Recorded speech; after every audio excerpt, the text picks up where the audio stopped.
He was homeless at 15 years old. He then, over his career of 20 years, made more money than he'll ever need. The brand that you built for Simon and HelpBnk is just like absolutely crazy. We're hitting over 200 million views a month. Wow. People are going to love the bit of content masterclass that they're going to get from you today. There was the 30 years of business knowledge in 2 hours. How do you land on that format? Building out a content format and finding your thing is really like taking stabs in the dark. Try this, try this, try this, try this. Second step is you really need to build upon it and iterate upon it. The algorithm works in weird and wonderful ways, but we're pretty certain that There's one secret that's going to blow up people's socials, and it's if you're a content creator and you're trying to escape your 9 to 5, it's your ticket out. Is there anything else you think people don't know about that they can do? I want to let your audience into a secret conspiracy theory internally, but the idea is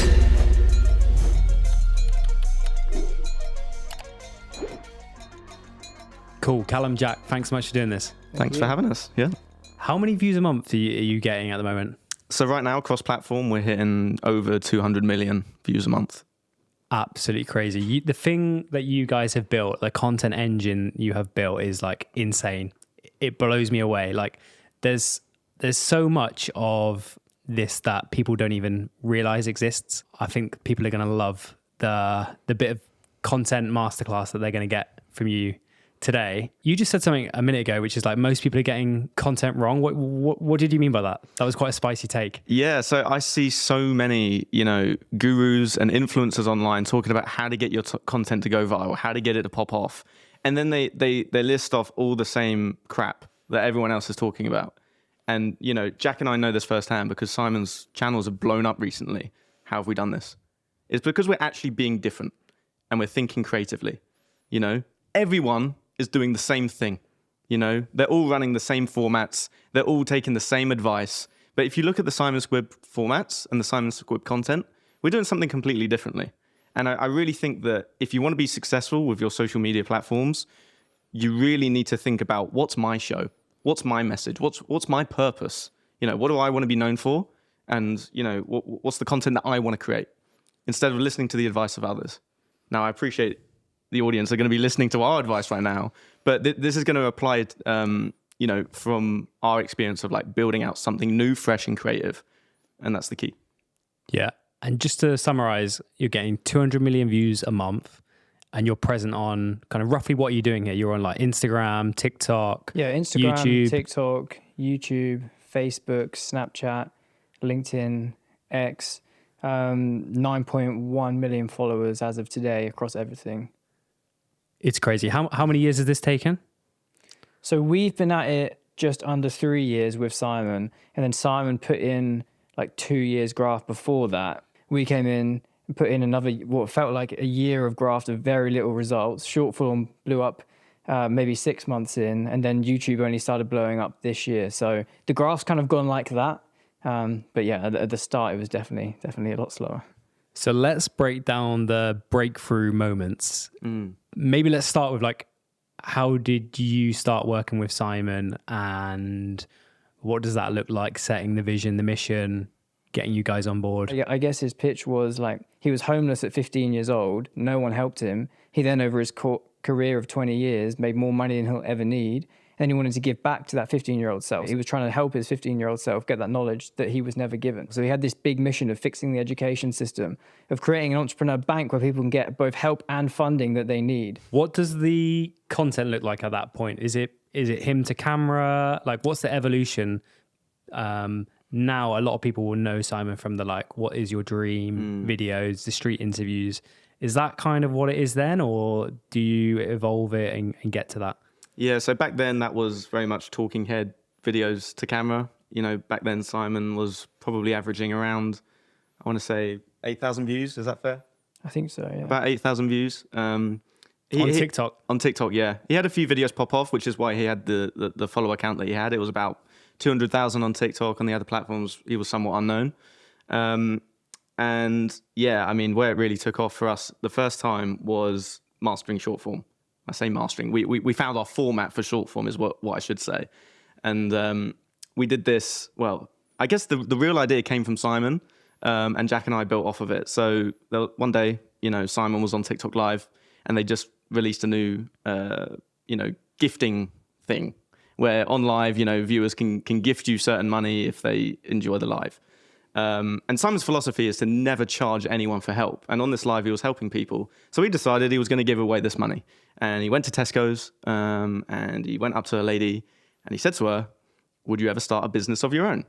And in Simon's words, like her eyes lit up, like you could see this whole energy change of this lady as she like told Simon about this business idea that she had and how she wanted to pursue it.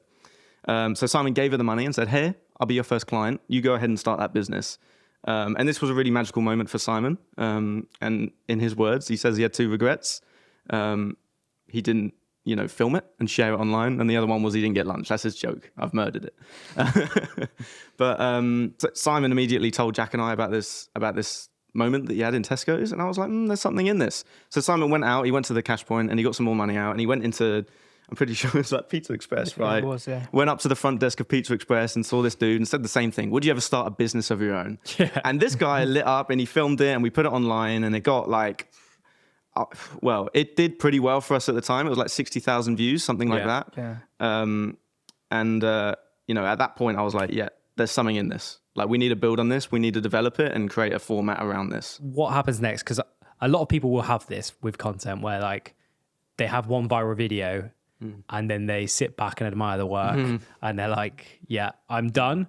Or actually they don't actually double down on it. They start keep making different types of content. What's your next steps? So there's really a few steps to building out a content format, and this is the first one. So what you need to do, you need to test. And, the way I explain it is building out a content format and finding ideas and finding your thing is really like taking stabs in the dark. You just try things. Try this. And then one day Simon took that stab and he found something. And it's like, whoa, there's something in this. So that's the first step. The second step is you really need to build upon it and iterate upon it. Now, social media is an ever-changing space. And it's not just about improving it the first time and making it better. It's about constantly evolving your content and making it better and optimizing it for whatever the algorithm is saying, whatever the audience is preferring, however it is in that present moment. So the way in which we built upon this with Simon's content is it started out as Simon in the street asking people, "Would you ever start a business of your own?" It's good. It's interesting. And that hook is interesting. Going up to someone in public, it's like, whoa, what's happening here? But we actually came across this issue in that it was a little bit too niche for what we were doing. It wasn't until we discovered this whole idea around edutainment that we really cracked it. So what I mean by that is we were trying to educate people on Simon's format, in Simon's content, right? Trying to teach people about business. And we were kind of doing that, but Simon was kind of doing that with his talking head videos, but it wasn't until we discovered that we actually have to entertain people first that we really grasped content. So, if you imagine like the typical TikTok viewer, just visualize it in your head for a minute. What do they look like? They're probably slouched on the sofa in a doom scroll, just getting that dopamine off their phone and having it play out in their brain, right? Does that person really want to be educated? No. Chances are probably not. They just want to be entertained.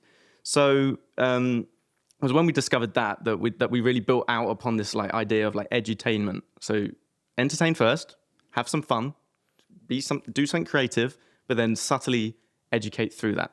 So we open up this conversation of what business do you want to start, and then this story unravels of, oh, I have a business idea. Oh, but this thing's stopping me, and people are like following along this story to listen. It's interesting, right? And through that, Simon would take those barriers away and we would educate the audience. So that's the idea of edutainment. And the other point I wanted to make just quickly is that we had to change the hook because we were a little bit too niche. We were focusing on business, but really what Jack and I wanted to do was open this up to a larger audience. So we switched the hook from would you ever start a business of your own to what's your dream? And the reason why that worked is not everyone has a business idea. Not everyone's thinking about that. Not everyone is an aspiring entrepreneur, but everyone has a dream. So instantly we opened up our content, not just to the business niche, but we were open to everyone. Mm. Yeah, and it felt so good when Simon stumbled upon the idea of like giving money away, filming it, hearing someone's business idea, filming it, because for a while we'd kind of realized like if we want to help and educate the masses, like Callum said, we have to entertain them. And we'd been like searching around, grasping for what is our way to do that. So when Simon sent this video into the chat of him doing it, Callum and I are like, oh my God, this is perfect, because this is our way to do that. And then from here, we can build on it. So it went from Simon filming with his phone, asking them, to then Callum filming on our old terrible little M50 cameras, filming them. And then slowly over time, we got a microphone, we got better cameras. And then basically it's like, okay, like Callum said, this is a way to tell the story. This is a way to inspire, entertain, and educate people all at the same time. So then video by video, week by week, we just, up the quality, tested different ways to tell those stories to just reach and inspire the most people possible. Yeah. And we're still iterating as well. Yeah. Like even in the last year or so, like that format has been pretty solid for us ever since that moment where we switched the hook. But, we're still iterating. We're adding music. We're playing around with like the emotional side of it. We're doing follow-ups and like telling deeper stories beyond just someone's idea. So we're always changing things, and you have to do that. Otherwise, you get stale, audiences get bored, and that's why so many people fall off. But on the other side, what a lot of people do is they'll find something that works and then they stop it, right? Which doesn't make any sense. So at the same time, since we stumbled across that format, I don't think we've ever gone a day where we haven't uploaded a video in that format, because it just works for us, right? And like, yes, we have to keep iterating on it. We have to keep changing it, but we're not going to stop. It's really cool the way that you like remove the barrier, like remove the objection, because like the business thing is maybe instant scroll. Yep. And even for the person, like if you're trying to do a street interview, I've tried to do them, it's hard. But like that question is quite a nice question. It's hard for someone to have an objection to answering that question. So it works on so many levels. Let's talk about scaling it up then. So we've landed on the format, we've like tweaked, iterated, made it even better. And now you're like doubling down. What are you aiming for? You're aiming to be, you said posting every day. Like what's your thought process there? And are you posting that same video on Instagram, TikTok, other places? Like how does that kind of system and schedule develop? One of Simon's big things actually is push all buttons, right? Don't miss a trick. Simon will famously say, oh, we can't miss a trick here. And it's so true. So as soon as we stumbled across this content formula, it's like, okay, so now we have to make sure we're posting it to every single platform. We neglected Snapchat for too long. I hadn't used it since I was a kid. I didn't even realize they had a spotlight function on there. Turns out it's the exact same as Reels. So yeah, but as soon as we found out about everything that, we should be doing, every format that does short form, yes, we post those videos everywhere, because why would you not? Just by posting to another platform, it's no extra effort. Yes, you want to tailor it slightly to each platform with like an on-screen caption so that the platform knows and likes that you're being authentic to the platform. But it's no extra effort, and you're 2xing, 3xing, 4xing your reach every time that we do it. So from very early on, we put that focus on being omnipresent, which I think now is one of the reasons that the socials are so big, because we're not just big on TikTok, we're not just big on Instagram. We're pretty even between the main three, Instagram, TikTok, and Facebook. And the reach is pretty even across all of them. So yeah, I guess early on we realized that we had to be posting everywhere, but then scaling up was kind of a different question, because scaling up, Simon always wanted to do this sustainably, right? Like, yes, Simon made a load of money, but Simon wanted to make this as a scalable business to prove that anyone can do it. And also to build it in a real way. Simon famously says, if you chuck a lot of cash at something, the love isn't there, the passion isn't there. And that's particularly true with content. People think that they can just pay for them to have good content. Like if you just give it to someone and you don't have any involvement, like it's not going to go anywhere. I mean, you probably see this a lot, right? Like even when you're working with someone doing content, they have to be bought in. They have to have it as a priority. Otherwise, it's just not going to go anywhere. So what we then needed to do was like find revenue models as a business to allow us to scale it. To, yes, we were posting every day, but to posting twice a day, to investing more in editors, in cracking YouTube, all of these things. So we then turned our heads to how can we monetize? Sponsorship was the most obvious thing, because we never wanted to charge people for help. So a lot of people at that point, they'd go, oh, I'll just sell a course. I've got a few 100,000 followers. I'll just sell a course for $997. We didn't want to do that at all, because we think everyone deserves the help, right? And that was very core to Simon's mission. And ironically, that gives you a lot more longevity and allows you to build a lot more trust with your audience because you're not always asking them for something. So then we turned our head to sponsorship. And even before we had loads of views, we had brands sponsoring us because they believed in the mission. And like Callum said earlier, having that mission is so important for us, fixing the education system, helping 10 million people start a business of their own. Brands got behind that, even when our views weren't really there. And then getting those sponsorships in for the podcast we were running at the time, for the short form content, then allowed us to reinvest in better equipment, hiring our amazing team. We brought in someone called Dudley a year in, who now is Simon's full-time videographer, runs around everywhere with the camera, edits everything. And we couldn't have done any of that without sponsorship. Let's talk about that then. So what is the approach for a content creator who's in that position? Like, they know they're creating the value. They think that brands would probably want to be involved. How do you approach that? What do you do? Do you just wait for DMs to come in or emails, or do you be more proactive? What was your... Yeah, you have to go get it. So if you're at that point, there's probably two main routes you can go for revenue: sell your own product or go for sponsorship. At that point, we went for sponsorship. So I would DM brands on LinkedIn every day saying, look, we want to fix the education system. We're trying to help 10 million people start their own business. Let's have a chat. I'd send it to all the top brands in the space.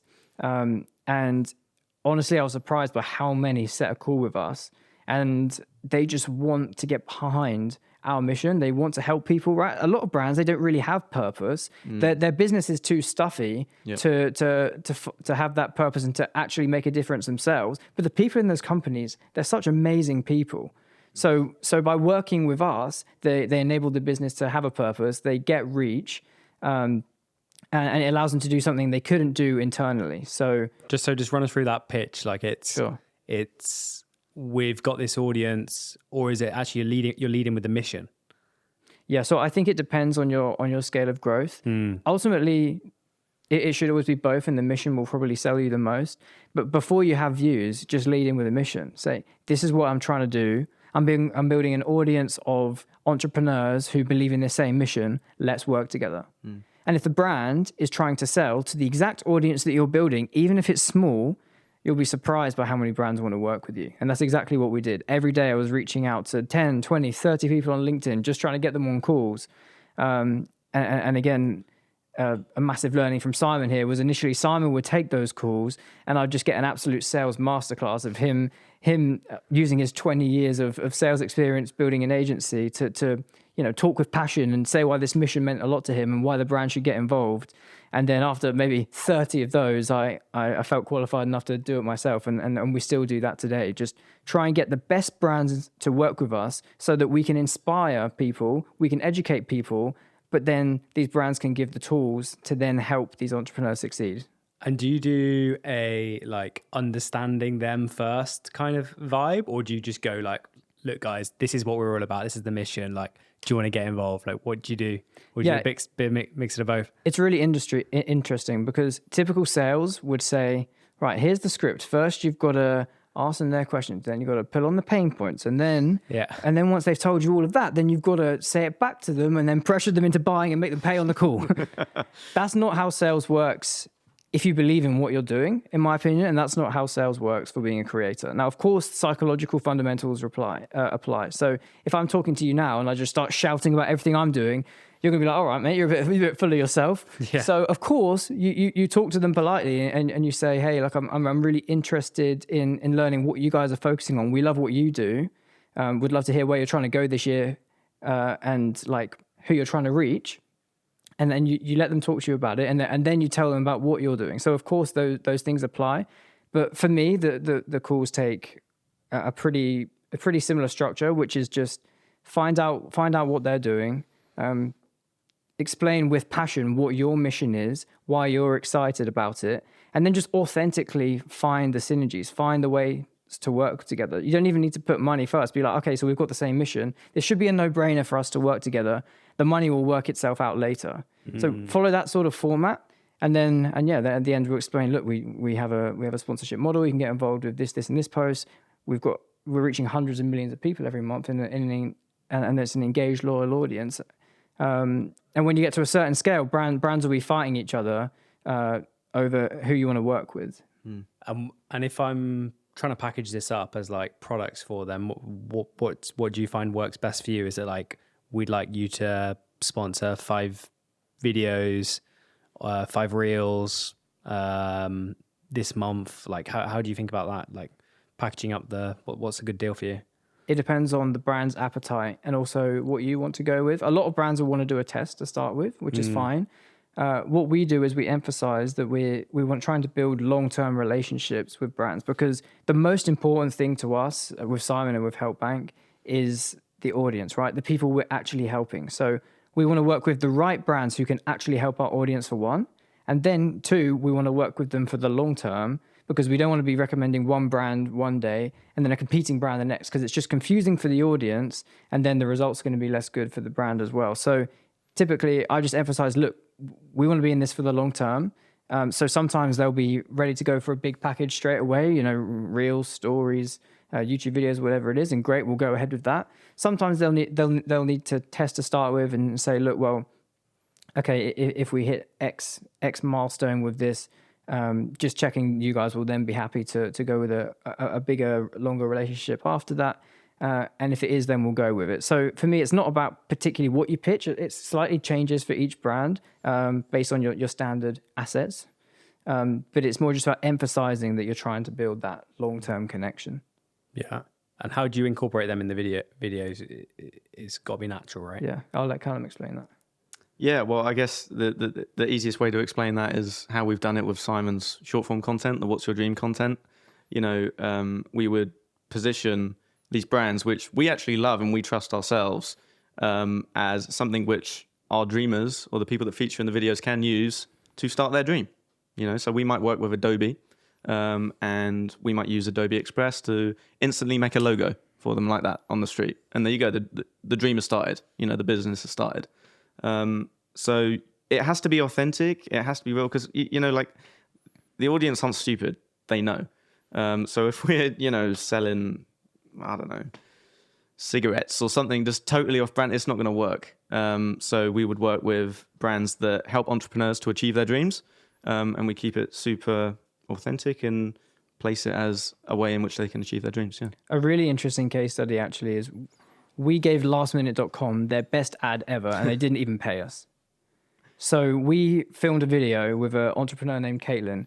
Her dream was to travel the world, right? And she just couldn't understand how that was possible without saving up a load of money, right? Simon says, well, you can do that now. She's like, how? I just want to do photography and travel the world. Surely I need to save up before I do that. Simon says, well, if you just create content around doing photography around the world, brands like lastminute.com will sponsor you. And then you can go and do that right now. What are you waiting for? And she's like, okay, all right, kind of couldn't believe it. The comments are saying, oh, that's not possible, that's not possible. But that video blew up, reached tens of millions of people. Within a couple of days, in the comment section of the video, lastminute.com say, hey, we'd love to help.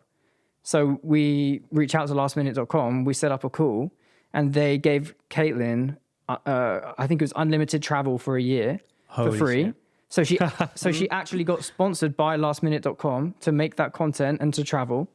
And then we, after speaking with lastminute.com, then got sponsored by lastminute.com to then help more entrepreneurs travel. And we ran a whole competition around it. And then lastminute.com said that was the most successful campaign they'd ever ran.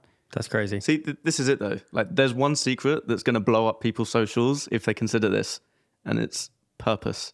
Yeah. You know, if you have that purpose and like that greater mission, these brands are going to want to jump on it and be a part of that. Because it's great for their reach, because our socials are popping off because of the purpose and the audience that want to jump on, you know, our mission and join us for the ride. But it's also going to like boost their PR, because these brands want to look good. They want to help people to achieve their dreams. Why wouldn't they? You know? I think as well though, what about thinking bigger? Can you talk a bit about that? Because I just feel like the level of ambition with your stuff is so big and exciting that that kind of comes through with the content. And yeah, is that part of your philosophy? Yeah. So this is one of the biggest things I've learned from Simon. You have to think so big that people think you're crazy. And purpose is the biggest part of that, right? So if your mission is big enough, then people get behind it, whether it's brands, whether it's viewers, people are attracted to your big, audacious mission, right? Like the biggest entrepreneur in the world, who can you think of? It's Elon Musk, right? What's his mission? Go to Mars. Okay, so that's pretty much the same thing that applies to everyone. Like if your mission is as big as you can make it, you want to help as many people as possible, then success in a way kind of carries itself because people kind of get behind it. And like I said, this is one of the biggest things I've learned from Simon, because if we were just, a small agency we wanted to help people with their business, it wouldn't give us as much to talk about. We'd probably make, quite slow content with less of a mission, and not as many people would get behind it. But because our mission is so big, it allows us to kind of shoot for the stars and then land on the moon, or whatever the analogy is, right? Because we cast the net so wide that so many people kind of fit in it. Like Callum said earlier, everyone has a dream, right? So I encourage anyone creating content to think so big you're thinking crazy, that people think you're crazy. Whatever your mission is, make it even bigger. And I guarantee people will then join you on that mission. Your content will blow up, and give it 2 years and you'll be in a much bigger place than you could ever imagine. Simon always says, you got to think, so why not think big? That's me regurgitating his stuff. But like, if I'm, speaking to you or speaking to the audience right now, like, you have one life. You're going to die one day. So why would you waste it by making some mediocre content that's not going to change the world or do anything big? Like, you got one shot. So think fucking big. Yeah. And there's less competition in that realm. Just on the money, like what kind of level are you monetizing through brand deals? Like roughly per month, kind of what are you aiming for to generate? If you're a content creator, it should be one of the largest points of revenue for you. You could easily have enough to sustain yourself and a team if you're getting content right. If you're posting content across all channels, then getting, whether it's your YouTube videos or your short form video sponsored every month, is easily enough to grow, sustain a team and everything like that. And then if you say launch a product, then you could easily be 50-50 between both. So like it's not really something to be laughed upon. It's not a small amount. Like, especially if your mission is big enough, your views are big enough, or even if your views are small, it will probably be it's your ticket out, if you like. If you're a content creator first and you're trying to escape your 9 to 5, sponsorship will be your ticket out. That will be the way that you monetize the fastest. Yeah. Callum, let's talk a bit more about the content. What happens next as you evolve this and like start to build the engine and the system? Like, how do you build that out? Yeah, so I guess we've covered the sponsorship side, the money side, making this sustainable. That's key, sustainability. Unlocking that for us really helped us to unlock building out the team more. And like Jack mentioned, in the early days we hired Dudley and we kind of set him on the short form and let him really own that and make that his own and build out upon it, which freed me up to explore other platforms and other formats. So for the last few years I'd been working on the YouTube channel. Failing on the YouTube channel. It was a tough grind to figure out YouTube and really crack it. But that's been one of the biggest things for us as a team is branching out not just on short form but also long form.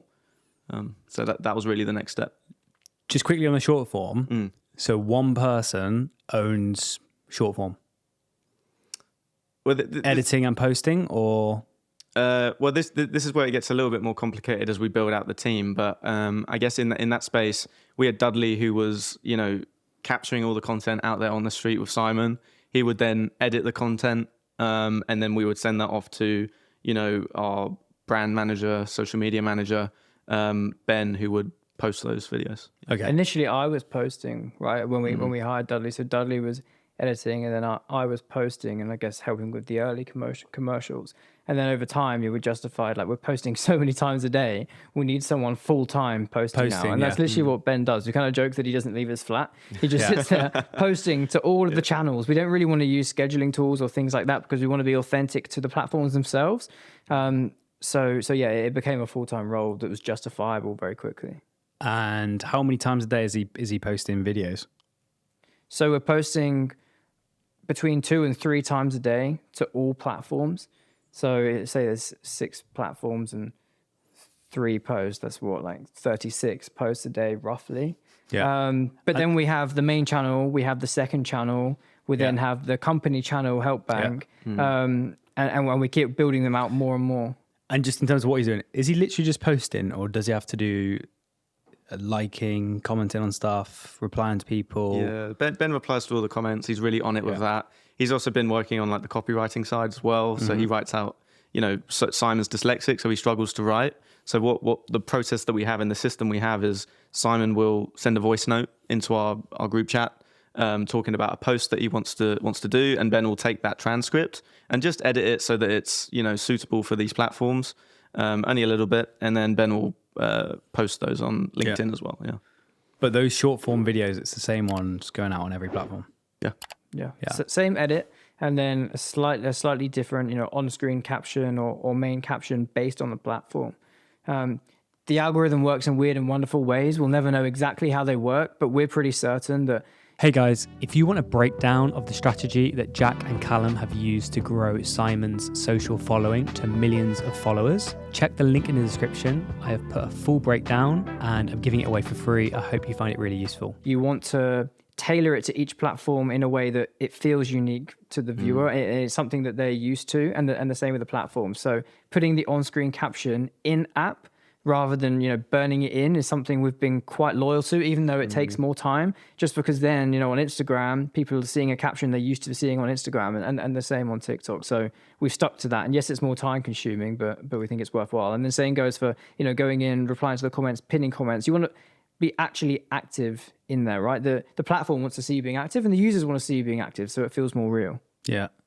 And your on-screen captions and stuff are always great as well. There's always little curiosity gaps, or like, oh my God, can't believe they said this, or wait for this, or all those little tactical elements are also really good that you do there. So that all helps with the hooks. Ben will literally sit there for half an hour, like, mulling over which one is better. He'll send it to the chat. Like it's no joke. Just it's the last bit. Just take 2 seconds to post. No, it's something that is so serious, because the first 3 seconds of a video, maybe even less, maybe 1 second of a video, is all you have to hook a viewer in, right? So as well as the actual hook of the video being good, the first thing that people read, that has to be good, and we've seen that make such a big difference. So this is actually a really good point. I mean, social media is so competitive, especially short form, because people are watching so many videos every single day.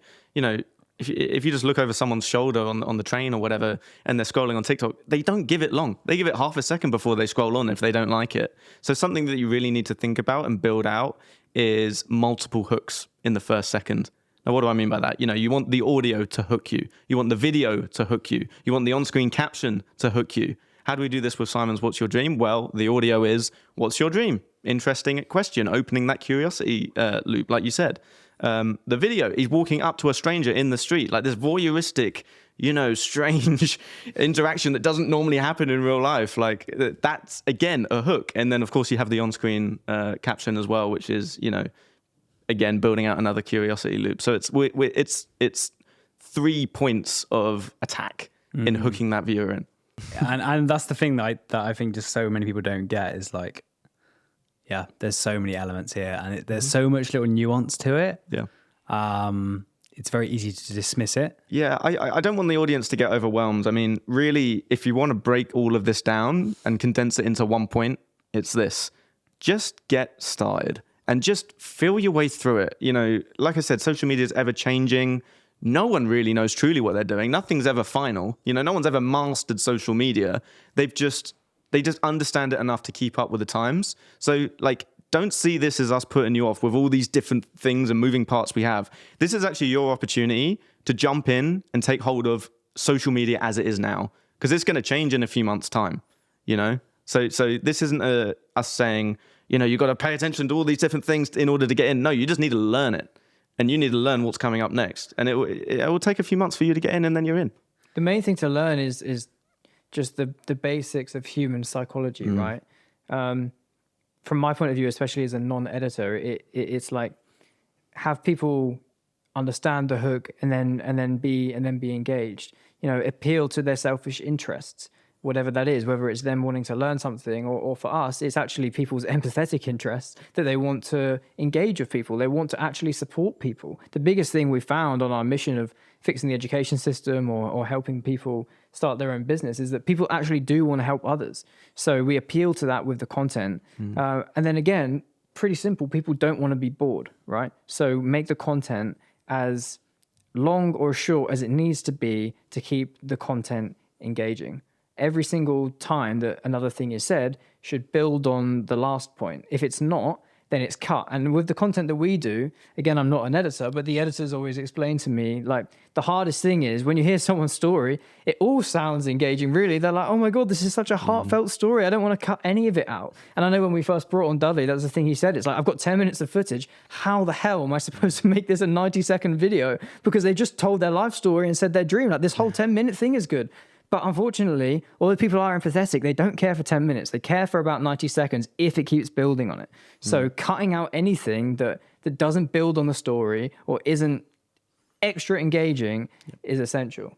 Yeah, it's really cool. So let's talk about long form. How do you think about that?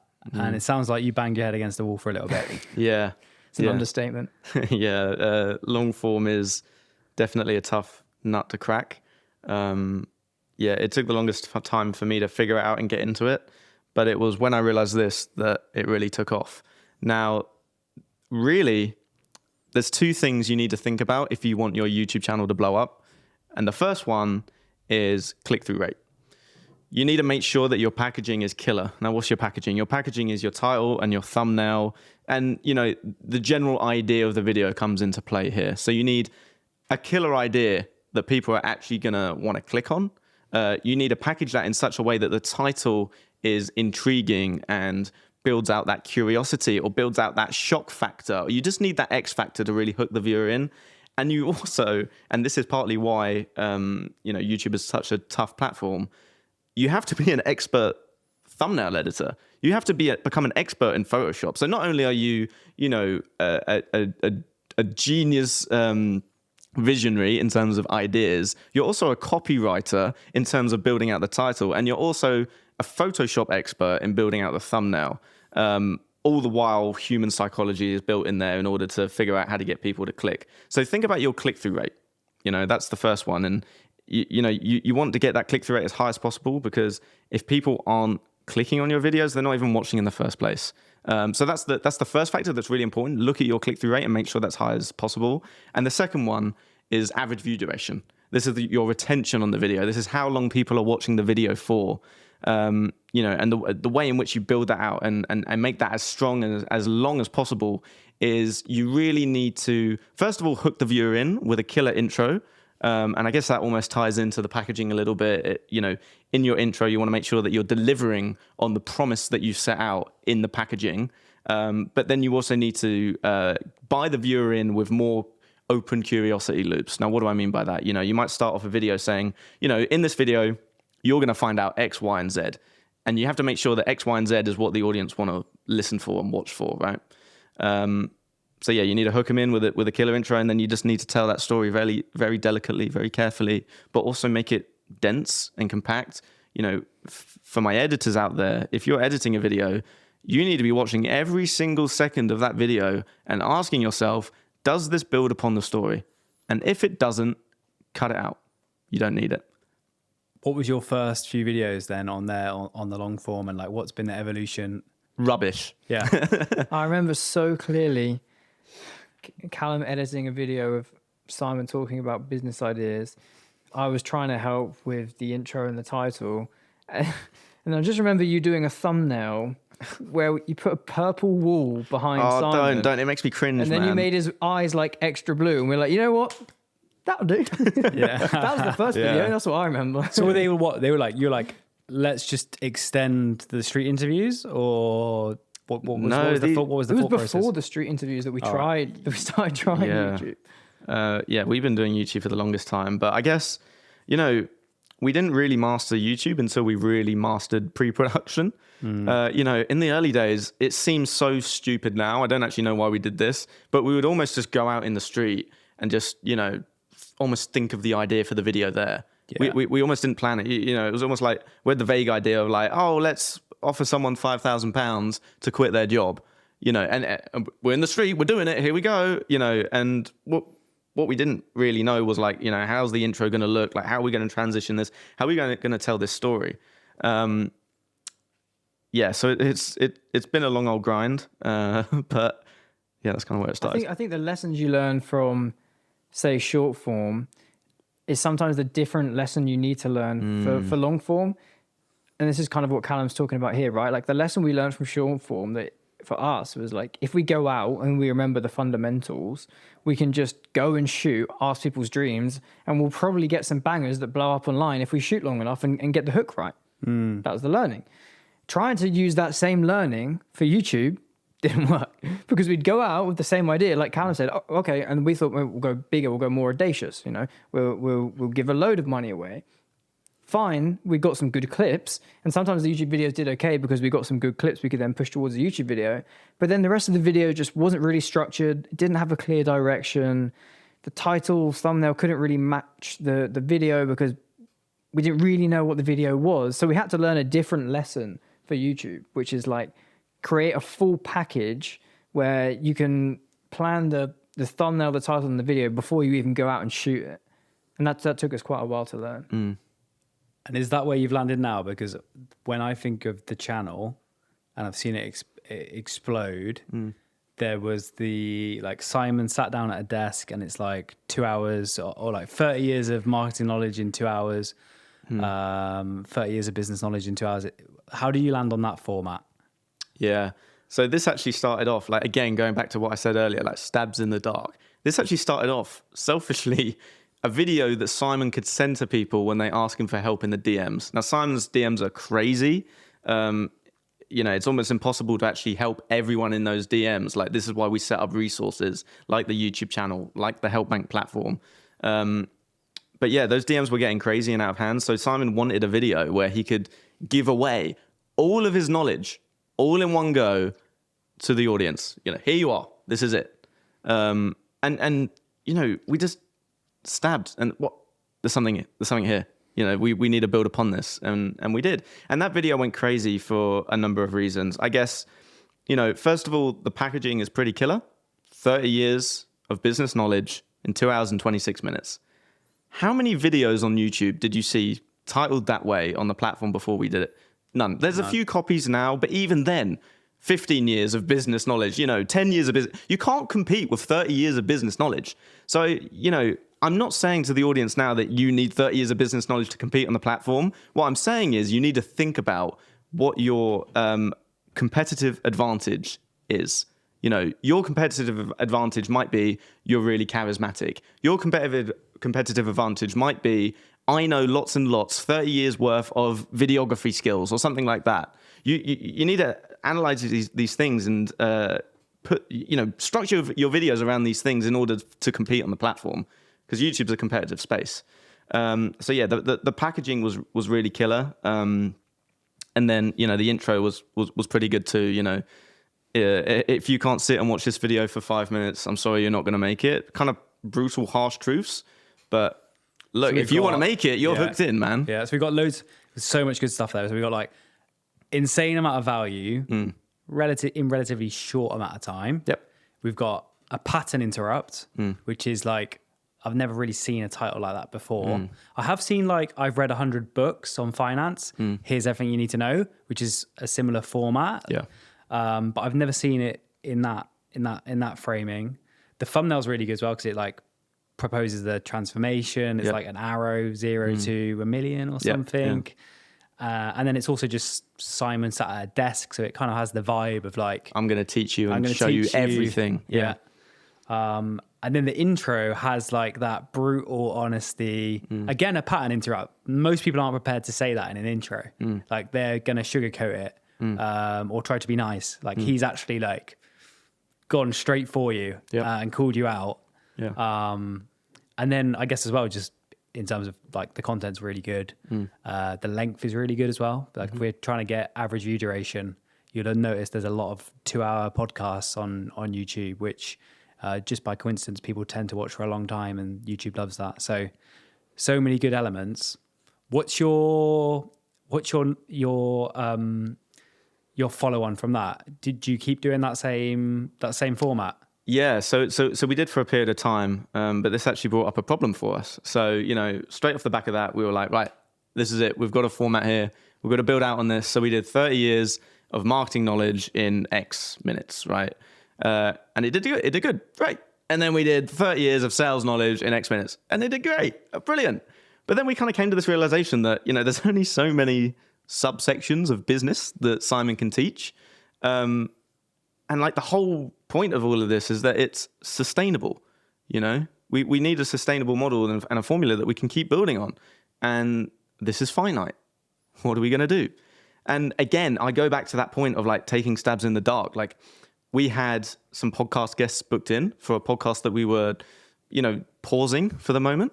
But we still had these guests booked in. So what are we going to do? And Simon kind of had this idea of like, well, why don't we just do the 30 years video with these guys as a guest? And I was like, hang on a minute.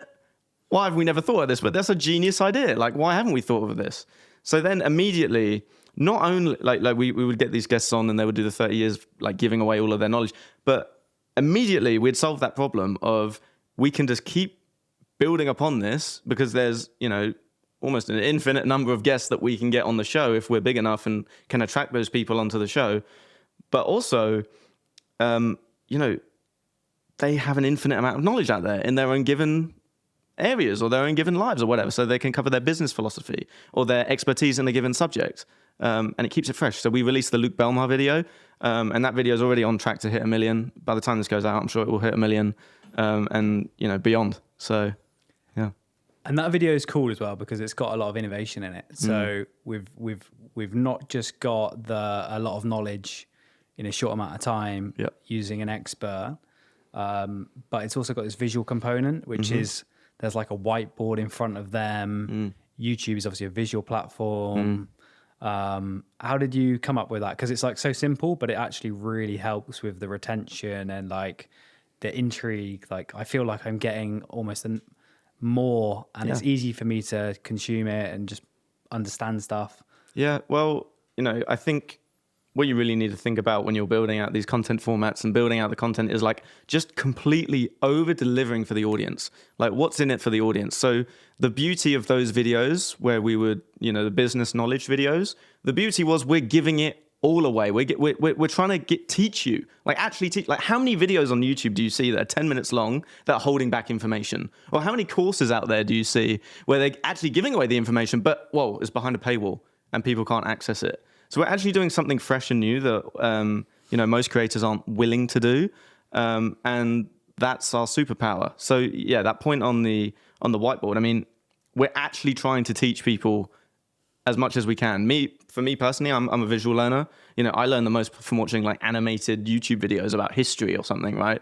So, you know, me personally, I wanted to see that visual element. I want to see people write out as they're speaking, because for me, I mean, look, there's a lot of people, since TikTok has become a thing, you know, there's a lot of people that struggle with their attention span. So, you know, I'm thinking about how can I take up as much of the audience's, you know, senses as possible.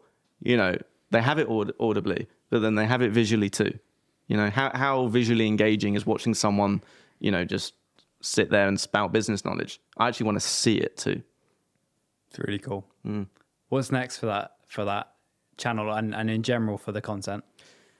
Well, keep building on it, keep iterating, keep making it better. You know, we're looking for the extras that we can take there. So, you know, for me personally, I'm, you know, with our head of production, we're focused on how can we make these videos as beautiful as possible, as cinematic as possible. That's probably the next step. But then, you know what? To be brutally frank with you, I don't know. You know, social media, it's an ever-changing world. I don't know what the next step and the next change is until I see it or think it or hear it. So we'll see. And that's why you need a mission, right? Because that guides you, right? The algorithm doesn't need to guide you. The content, in a sense, doesn't need to always drive you. You have the mission, and then you're motivated to keep going. You can adjust to make the content regardless. You can adjust the tactics, adjust the platforms, adjust the content, as long as you're serving the mission. Exactly. And I think this is the lesson for the viewer is like, remember that don't learn from the specific things that we've done, right? Learn from the attitude, the fundamentals of have the mission, keep working, keep iterating. You're going to be motivated to if your mission is big enough, and keep going, keep sticking at it, and you'll get the results. Because I think, this is actually for me the biggest learning from the business knowledge in 2 hours 26 minutes. The most popular business video on YouTube right now, 6.1 million views. 6.2 million views. The viewers might not like it, but to be honest, that video kind of just popped off randomly for us in a way, right? When it wasn't us being a genius that made that video work. It was the old adage of like, it takes 10 years to become an overnight success, We put in the 10 years, okay, it wasn't 10, it was 5 into YouTube, including the time that Simon put into it. And because we had the mission, because we kept iterating, because we kept trying to help people more, iterate on the content and learn as we go. Yes, one day we had a video that hit 6.2 million views and has, been the difference that's made our YouTube go crazy. But you've got to put in that effort, that energy, have that mission, keep iterating, and it will come. I think that's the case for anyone. It's really cool. Let's touch on a couple of things that I'm curious about. So one is the funnel. So like you've got all this audience on like rented platforms. Do you send them somewhere? Do you send them to an email list? Interested in your thoughts on that. And if you have something like that. Also interested in how you think about bringing audience over to YouTube. Because for me personally, with Simon's content, I see him everywhere on short form, and I like the stuff, but I'm not then going to go follow his stories because I feel like the depth of connection with that content is quite shallow. It's kind of I like the mission and I like that he's helping people, but maybe that depth of connection isn't there. And that's where the YouTube is perfect, because if I want to go deeper and build that level of connection, it's deeper.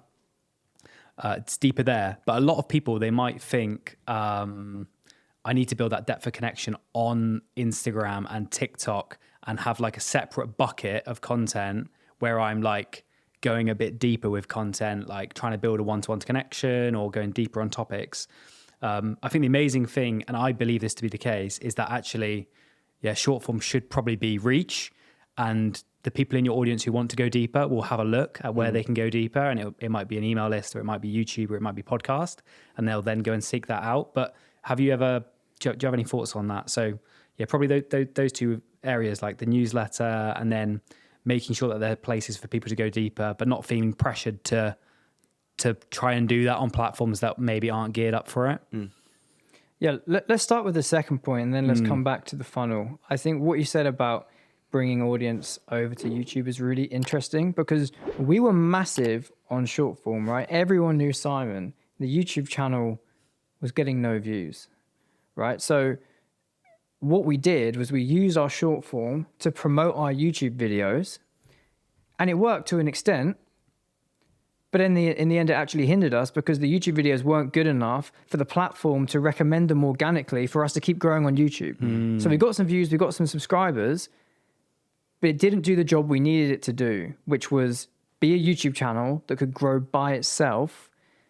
Interesting. Exactly. So, Callum, you probably want to expand. Yeah, on this. I actually see short form and long form as two totally separate things. Almost separate audiences. Of course, there's crossover, and of course, your fans on short forms. Of course, some of them are going to follow on to long form. But we didn't actually have a big YouTube channel until we actually made a good YouTube channel. Do you know what I mean? Like, I really think people should, if you're a creator out there and you're just starting out, I absolutely think you should probably start on short form and get your head around that. It's much easier to iterate. It's much easier to understand and learn. It's a simpler game than YouTube. So start there, build up an audience there, get your feet and your hands into some content. But then once you have that, and maybe once you have it, then you can hire a team, put them there, and let them own it and run it. And then build out YouTube as its own separate thing. And again, you're going to go through another rite of passage and a challenge of understanding this platform and making it, over here. But I actually really think you should approach them almost separately, even though there's that little bit of crossover. They're two separate different games. You know, someone who's scrolling on TikTok, again, in that dopamine doom scrolling, you know, are they going to sit down and listen to, you know, a 20-minute video on YouTube? Probably not, right? It's a separate audience. So, I actually think you should think about it that way. Yeah, yes, YouTube is the place where you can go deeper. But you can't be arrogant enough to think if you have a big short form following, you'll have a big YouTube following. It's just not the case. So you want to push all buttons, don't get me wrong, the Simon Squibb motto. You should 100% be promoting your YouTube on your short form, 100%. But you can't rely on that. That's not going to be the way that you have short YouTube growth. Just from telling people, oh, I have a YouTube, by the way. It's just not going to work. We tried it, didn't work. It's interesting. I do think there's School of Hard Knocks. He's got it working, where they're both pretty similar. I think that's one where that's the case. But I agree, yeah, like it's different. It's different for everyone. And I think he has the problem where, so his street interviews with like entrepreneurs, and it's the same on both. But the stuff on YouTube actually isn't an opportunity to go deeper with him. It's the same content as on short form, which is at a surface level. Like it's great content, but it is at surface level. So you're not going that step deeper in relationship building with him. Like I like him for the stuff he does. I think it's amazing, but I'm not going that like next couple of steps deeper. Yeah, I think you got to remember that these platforms, they are actually totally different, and the psychology is totally different. So on TikTok, you know, or short form, the audience is just served up the video. You know, they're scrolling. Oh, your video's there. You know, they're already watching it. With YouTube, you actually have to win the audience over in the recommended page before they're even on the video. So you need to get them to click in the first place. Like the psychology is totally different. So you can't actually apply the same lessons to the different platforms. They are different, and we learned that the hard way. What about the email list? Do you have one? Yes, yeah. It's actually such an important point, right? Because it's all very well building, you know, following across social media platforms, but what if you get cancelled? What if you get banned? What if, you know, Meta goes down and suddenly you can't text on WhatsApp or go on Instagram or Facebook? You just have to sit there looking at a wall. Like you need to build a database that you own, right? It's an absolute no-brainer if you're a content creator, and it's best to do early as well. The way that we do it is we're trying to build a platform called HelpBnk that helps people get the business help they need, and then make them never feel alone doing it, right? So we built a platform. And of course, we own that platform. It's custom built, and people give us their emails when they sign up, right? So for us, our funnel is we direct the traffic to HelpBnk or to an email list as well. But ultimately, you want to have somewhere that people can go into a database that you own. So like I mentioned, for us, people can go onto HelpBnk and then they can get that deeper help that they need, or they can answer questions and get rewarded for helping others. That's what we're fostering over there. But for you, it might be, you might have a lead magnet where people can get, you know, a free guide on, you know, how to get fit in 30 days, whatever it is. Provide more value to people. Do you have a lead magnet, or it's just like sign up to the newsletter here? We have a few ways of doing it. Yeah, the way I approach it, and I think the way that audience approach it as well, is just how can you give more value to the viewer. So for us, yeah, we have a newsletter, or we'll have people say come to a free event, or we'll have people buy a physical product from us. We're about to launch hoodies, or we'll have people come to HelpBnk. So in a way, yeah, we have loads of lead magnets, but it's about how can you just help people on that deeper level. So anyone making content, I always say, like, just put a link in your bio, either to a link tree that links to different places, or even just straight to an email list, to your newsletter, where you can help them in a deeper way there, because you need to own that audience. You need to be protected if your channels go down or anything like that. And then you have longevity there as well, right? Do you repost stuff? Yeah, we do. Yeah. Yeah. Cool. So this is kind of an interesting story, because it came from the fact that it's actually something we're working on right now, and it came from the idea of Simon is paranoid about what if Simon Squibb dies, right? Does the whole Simon Squibb brand end? It's morbid and it's horrible, and we hope he never dies. But quite frankly, if he did, we can keep the Simon Squibb brand going, so we can fulfill his mission to help as many people as possible, help millions of people every month forever. So there's something we're building currently. I'd be lying if we said we had like a perfect system for it. But the idea is if a video gets over 500,000 or 1 million views, we can then go back, we can look at them, we can enter them in a bank to be then reposted at a later date. So then, 3 months, 6 months, 12 months later, you can post a video that was from 3, 6 or 12 months ago. It's proven that it'll do well, and no doubt it'll do well again. Your following will be bigger than last time. A lot of people that already watched the video before will like to watch it again because they liked it the first time. And a lot of people will just see it for the first time. They'll have no idea who you are, even if you've posted it 1, 2, 3 or 4 times. Now, of course, you don't want to do it the same video every week, but this is something that we're really serious on building into a proper system, because then I think you can technically never run out of content. Yeah. So in theory, you could stop shooting content and keep it going. But the problem is, at some point, that will probably get stale. So I wouldn't advise that. But we are planning for Simon to die. Yeah. But one interesting thing was, we did this video with this girl called Daisy from Hong Kong, and her dream was to become a bakery, start a bakery, like make cakes. And I edited this video a couple of years ago, at least, and it got 10 million views on TikTok, which is, pretty good. But then a couple of years later, or a year later, we were actually releasing a YouTube video of Daisy's whole journey over like the course of a year. And we actually used that clip as a little bit of a promo to try and kick some of our short form audience over to the YouTube audience. And I gave this clip a re-edit with my new understanding of better editing techniques and better human psychology and all this sort of stuff. And, we just improved the clip a little bit better. And we posted it. And this time it got 50 million views. 50 million views. On TikTok alone. Wow. So that clip, with a bit of a re-edit, we improved that video's performance by, I want to say, at least 100 million views. Fuck, that's crazy. Oh man, that's so good. Well done. It's incredible. Just shows what you can do. Yeah, man. And that's what I mean when I say, like, these platforms are ever changing and ever, developing. If you just reapproach some of your old content that have popped off with a new perspective or slightly better editing or whatever, then you should be reusing that content, because you're missing a trick otherwise. Yeah. Is there anything else like that, like reposting or anything like that, little things that you think people don't know about that they can do? I want to let your audience into a secret conspiracy theory that I don't know whether it works or not, but if you do it, it'll at least inspire you to take action, and you'll understand why when I explain in a minute, right? We have a conspiracy theory internally. I believe it was Dudley that came up with the conspiracy theory, so shout out to Dudley. But the idea is, if you shoot a video, edit it, and upload it on the same day, the platform feels, due to the metadata in the card or whatever it is, the platform feels that it's fast-paced, and then it pushes it further, right?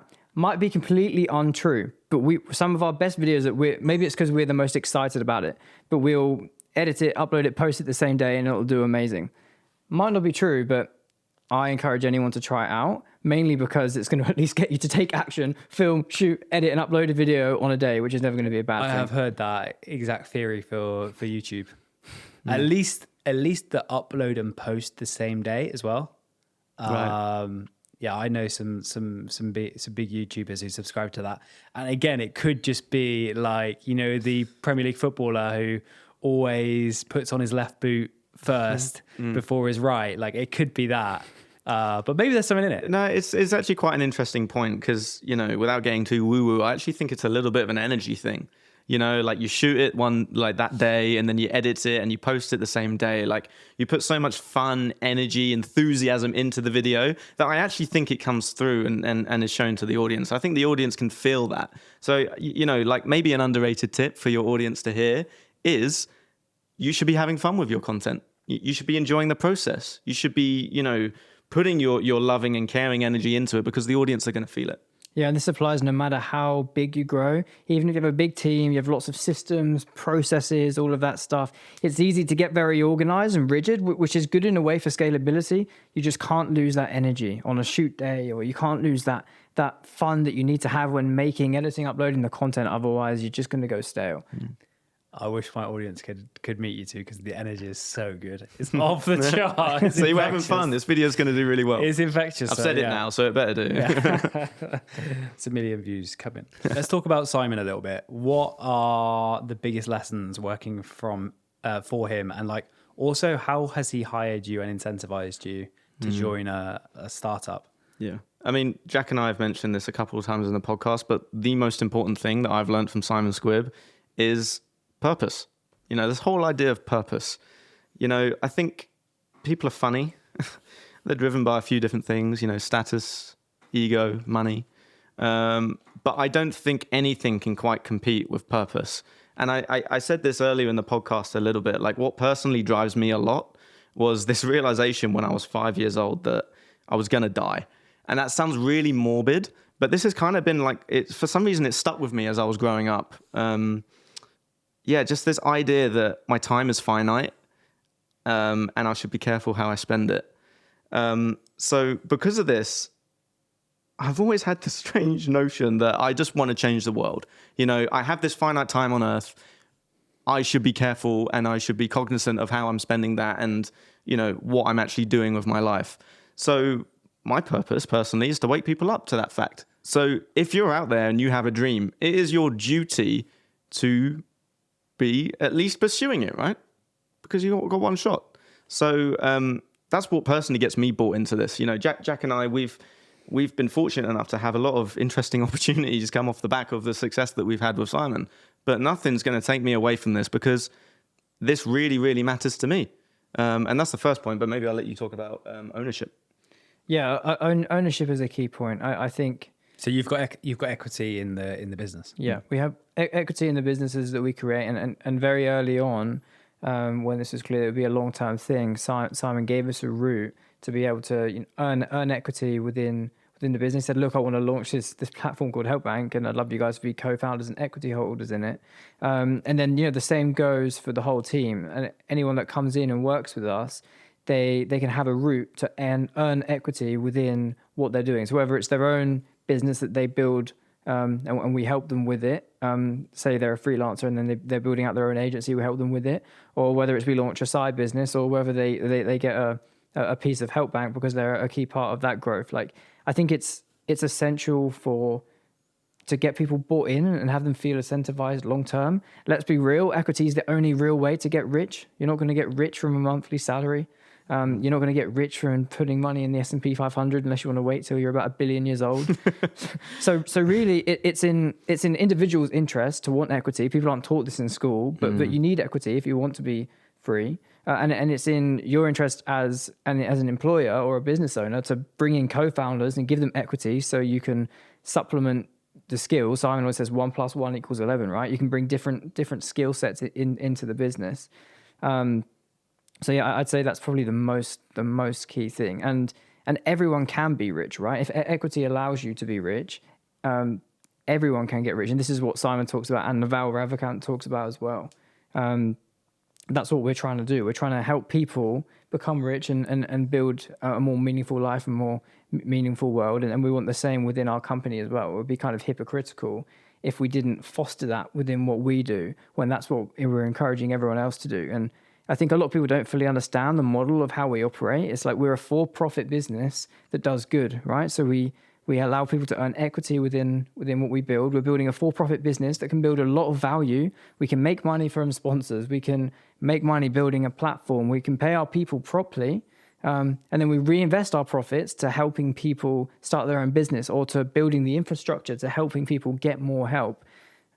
What level of equity are we talking here? Are we talking like 1%, 5%, 50%? It depends on the business that you're building and what the structure is, right? Like, so if you're bringing people in immediately at co-founder level and you're equal on skills, then you're probably going to want to go more even because it's fair, right? Like Simon and Helen were 50-50 in Fluid, their agency. They ended up getting married and they were 50-50 in the business. Simon was the salesperson and the leader, and Helen was the creative. But then, say if you're building a bigger platform with investors and stuff like that, then it may be smaller. But you'd rather have, say, 1% of like Facebook than 90% of an agency that never makes any money, right? So there's not really like an exact answer. It depends what you're building, but you want to just give people enough equity that makes sense based on what you're building, where you're going. And ultimately the valuation, if you get it right, can help anyone get rich. Let's wrap with some quickfire questions. Top 3 books. Reality Transurfing, Oh, yeah, number that's good. 1. Just read it. It'll change your life. Number 2, $100 Million Offers by Alex Hormozy. Classic, everyone's read it, but it's so concise and it's just amazing. Number 3, I'm going to say, what's it called? I've got one. It's not very quick fire, is it? Slow Fire Questions, the third book, Outwitting the Devil by Napoleon Hill. It's him interviewing the devil. Is it real or not? You'll never know, but it's so good. And he wrote it in like 1937 or something, and he talks about the education system being broken, and that the elites or the devil, whoever does it on purpose to control people. It's a good book. It's cool. That's on Simon's collection, I reckon. We just did Simon a massive disservice. Top book. Sorry, scrap everything I just said. Third Top book. Just do the third. Top book is. No, I'm joking. Top book is Watch Your Dream by Simon Squibb. Top 3 creators. I personally really love Ryan Trahan. I think dude's a genius. Second, I don't watch all of their videos, but there's one factor that I actually really love and enjoy in their videos is sickos, because they do this whole thing where they take copyrighted music and they just use it. They just own the fact that they're not going to monetize their videos on YouTube in order to make them better and use all the music that they want. So I like those guys. And third one, probably PewDiePie, just OG, doing it because he loves it. I just really respect it. What about you, Jack? The top for me probably has to be Alex Hormozy, just in terms of like being inspired by him when we started out with the business content. And he's still killing it to this day. We're going to be meeting him later on in the year, which will be kind of a crazy opportunity. Second for me is Simon Wilson, bit of a wild card, but he does incredible travel content that really inspired me to travel. And great. And third one, I'm going to throw it back again, but I'm going to say the Zach and Jay show, because those guys inspired me to get into content. Those guys, they just put so much fun and love into what they were creating, and that was so infectious. And now to work with them and to be a part of it's just amazing. Yeah, I love those two as well. What are you optimizing for? Optimizing for fun. Optimizing to free humanity through everything that we're doing, and optimizing for relationships. What's something you wish you could tell your younger self? Say yes to Simon Squibb. Memento mori. Your time's limited. Make use of it. Think so big, people think you're crazy. Kindest thing someone's ever done for you? Believed in me. Yeah, I'm going to have to go for something similar. Just, give me a chance. What gets you fired up? Making a difference in the world. A massive mission and just having so much fun with it with amazing people. That's it. What's next? Reach 1 billion people a month and free humanity. Make HelpBnk the place that everyone goes to start their business. Amazing. Where can people find you? Instagram. My Instagram handle is CallumChurch15. Yeah, so I guess go onto helpbank.com and you'll find the whole team on there, as well as any help you need to start and grow your business. But I'm Jack Wettingsteel on LinkedIn, Instagram. For all our resources everywhere, they can go to simonsquibb.com, and we have a whole list of resources that people can use to start their business. Amazing. Thank you so much. It was absolutely insanely good. Thank you. Thank you, man. If you've enjoyed this episode, do me one big favor. That's hit subscribe. It helps me grow the podcast, get bigger and better guests, and hopefully get you as much value as possible.